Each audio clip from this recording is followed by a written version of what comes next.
ଗ୍ରାମାଞ୍ଚଳର ଭିତ୍ତିଭୂମିର ବିକାଶ ନିମନ୍ତେ ରାଜ୍ୟ ସରକାର କୋଟି କୋଟି ଟଙ୍କା ଖର୍ଚ୍ଚ କରି ଆମ ଓଡ଼ିଶା ନବୀନ ଓଡ଼ିଶା ଯୋଜନାରେ ଗୋଷ୍ଠୀ ଗୃହ, ସ୍କୁଲ, ଅଙ୍ଗନବାଡ଼ି କେନ୍ଦ୍ର, ଖେଳ ପଡ଼ିଆ ଆଦି ନିର୍ମାଣ କରୁଛନ୍ତି।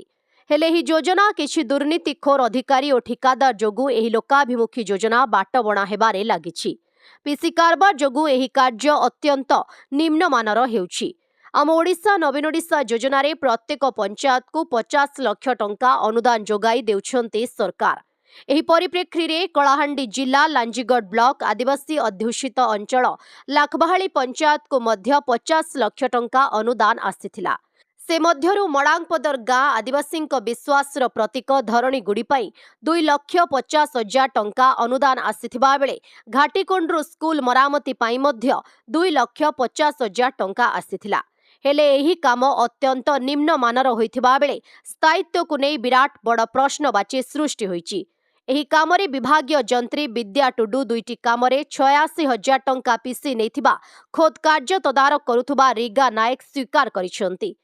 ଏଠି ଅଡିଓ ଟେପ୍ ଭାଇରାଲ ହେବା ପରେ ଅଞ୍ଚଳରେ ଅସନ୍ତୋଷର ବାତାବରଣ ଦେଖାଦେଇଛି।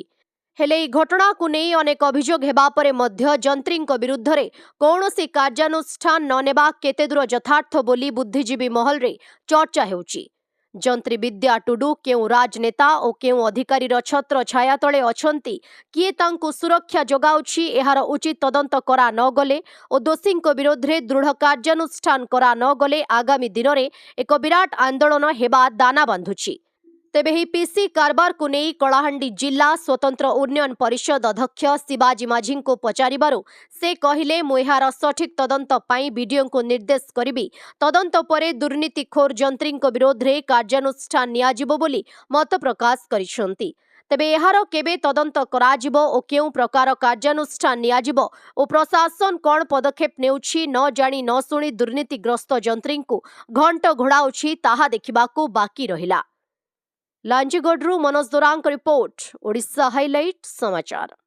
देखु आम ओडिशा नवीन ओडिशा यहाँ सरकार कार्यक्रम विभिन्न गाँव रे कार्यक्रम चली तो मु भी शुणवा पाऊँ तो यहाँ मु इनक्वायर करेबी वीडियो माध्यम रे और सेटा जदि सत्यता आसे ताले निश्चित भाव में तार कार्यानुष्ठान निया। खबर दुनिया रे जोड़ी हेबा पाई सब्सक्राइब करंतु ओडिशा हाइलाइट समाचार को आउ दबे दियंतु बेल आइकन को सर्वप्रथमे खबर पाइबा पाई।